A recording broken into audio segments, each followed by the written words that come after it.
क्या समझ में आती है कि जो बॉटनी है वो 180 देगी, एग्जैक्टली 180 देगी। अब 180 में से भी फोकस्ड एरिया क्या है, हमें क्या पढ़ना चाहिए, कौन से वेटेज।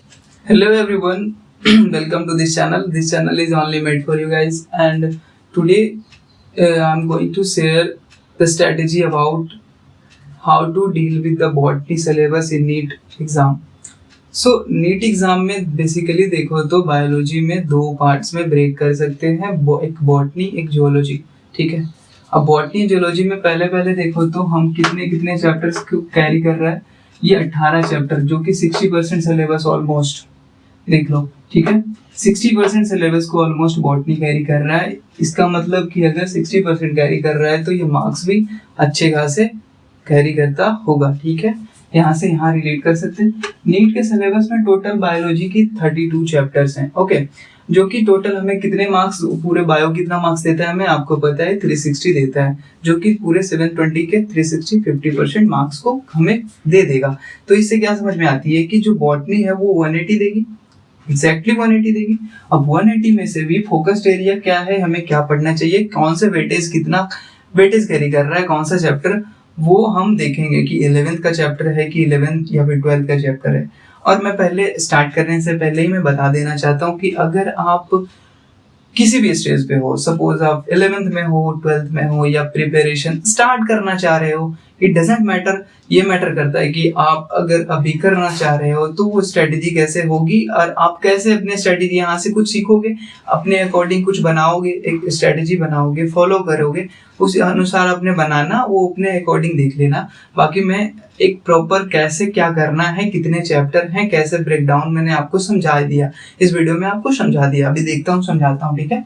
सबसे पहले देखो कि जो मेन सिलेबस टोटल हमें बॉटनी में कितने हैं मेन सिलेबस में हमें 11 के टोटल 11 चैप्टर हैं, 11th के टोटल 11 चैप्टर है। अब अगर इसमें भी देखें तो हम ये बेसिक्स चैप्टर सारे 11 के बेसिक्स है, अगर ये बढ़िया से नहीं पढ़ोगे, किसी का ना क्या होता है कि 11 खराब होती है, बच्चे 2 से 3-4 बार, बहुत सारे एनसीईआरटी पढ़ लेते हैं 2-3 बार 4-4 बार, नॉलेज की कमी नहीं होती है, बट दिक्कत कहाँ होती है, वही स्ट्रेटेजी की कि कैसे कैसे हैंडल करना है, किसको कितना पढ़ना है। अब लिविंग वर्ड से एक क्वेश्चन आ रहा है, बच्चे उसको बार बार पढ़ रहे हैं, एक क्वेश्चन आ रहा है नहीं भी आ रहा है, बस उसको बार बार पढ़ रहा है। तो हमें वहां पे देखना चाहिए कि क्या वो जो आने वाला टॉपिक्स है, जो हम चैप्टर्स पढ़ रहे हैं, क्या वो हाई वेटेज के हैं या फिर ऐसे ही वो लो वेटेज कैरी कर रहा है। तो वहां पर से प्रायोरिटाइज करना होता है स्ट्रेटेजी के अनुसार, इसी के लिए तो स्ट्रेटेजी जरूरी होती है।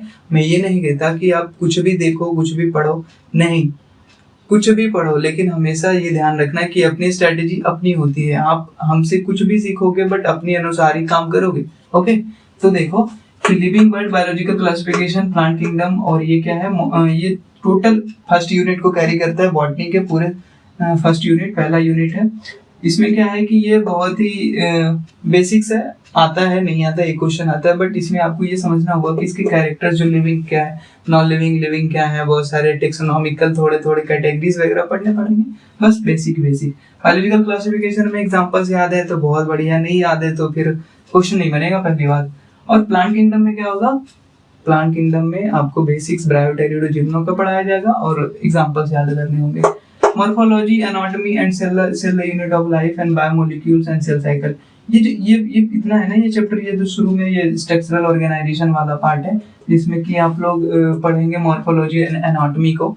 ये क्या करता है बेसिकली, मोनोकोट एंड डाइकोट में एनाटॉमी वाले रूट स्टेम लीव्स का क्रॉस सेक्शन पढ़ाते हैं, लेयरिंग से क्वेश्चन आती है, लेवलिंग से क्वेश्चन आते हैं, और फिल इन द ब्लैंक्स ऐसे करके ना वो टेस्ट लेते हैं, टीचर टेस्ट लेते हैं इंस्टीट्यूट में। तो वैसे करके ना क्वेश्चंस को अरेंज करना, क्वेश्चन के लैंग्वेज को चेंज करना, जबकि क्वेश्चन का कॉन्सेप्ट सेम होता है, इसीलिए हमेशा मैं यही सजेस्ट करूंगा कि हमेशा कॉन्सेप्ट पे फोकस करना। Morphology, anatomy and cell unit of life, biomolecules में बस इसमें टेबल्स वगैरह इसको रटना बढ़िया से। और cell unit of cell cycle and cell division में क्या करना है, basically cell cycle and cell division में जो meiosis first and meiosis second, और जो फेजेस के कॉन्सेप्ट से जो सवाल आते हैं वहाँ पे बच्चे से ध्यान से करना है। Photosynthesis in higher plants and respiration and ये प्लांट ग्रोथ एंड डेवलपमेंट, जो कि प्लांट फिजियोलॉजी के पार्ट है।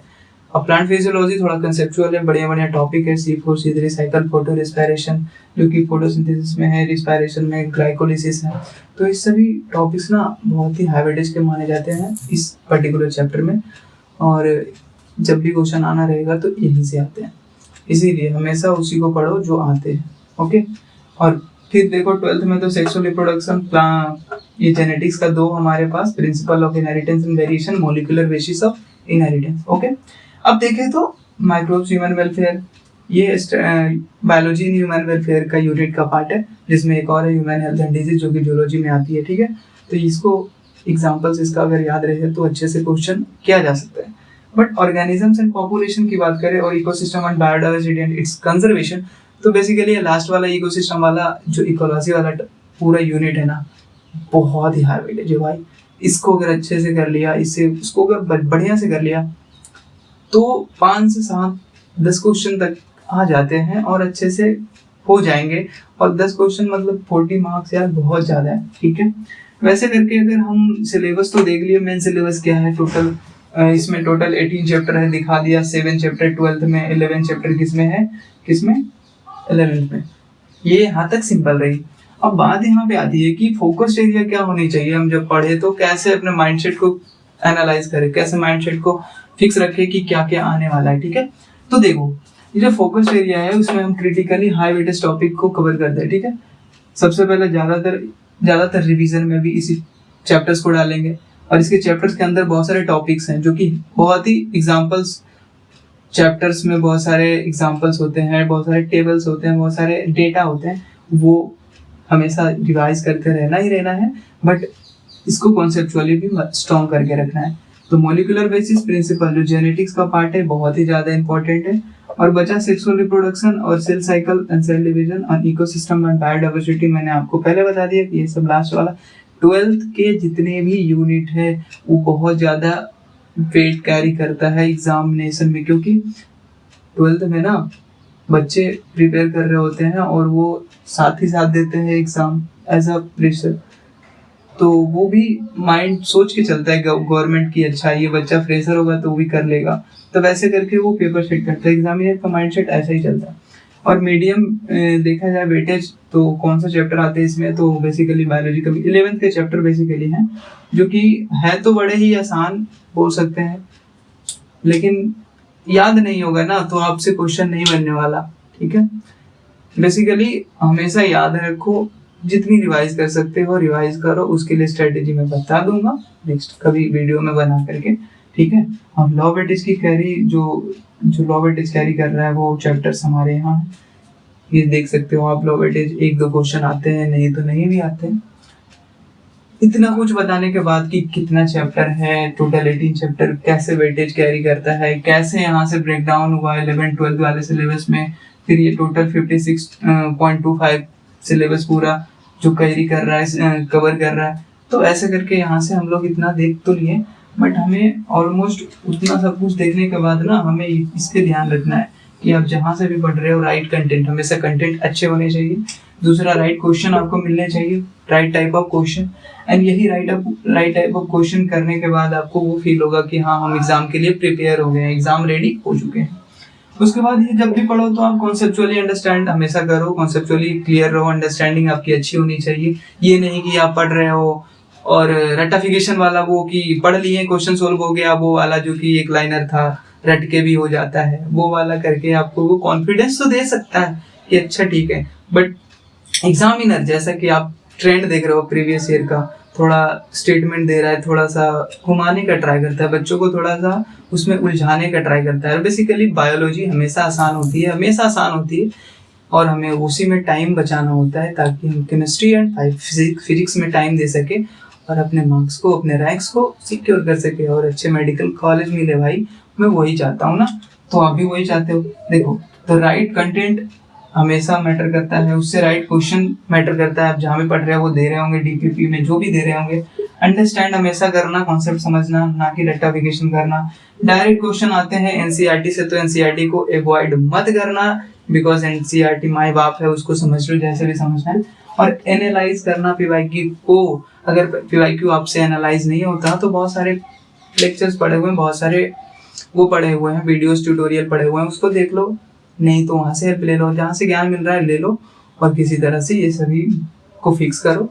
और ये तुम्हारे चैप्टर हैं। अगर आप बेसिक्स बच्चे भी मतलब 11th क्लास में हो ना, तो इसे देख करके आपको ये पता चलता है, ठीक है।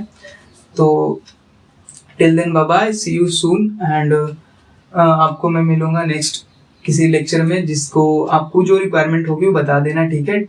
All the very best for your NEET journey, और इसी तरह से पढ़ते रहो। All the very best.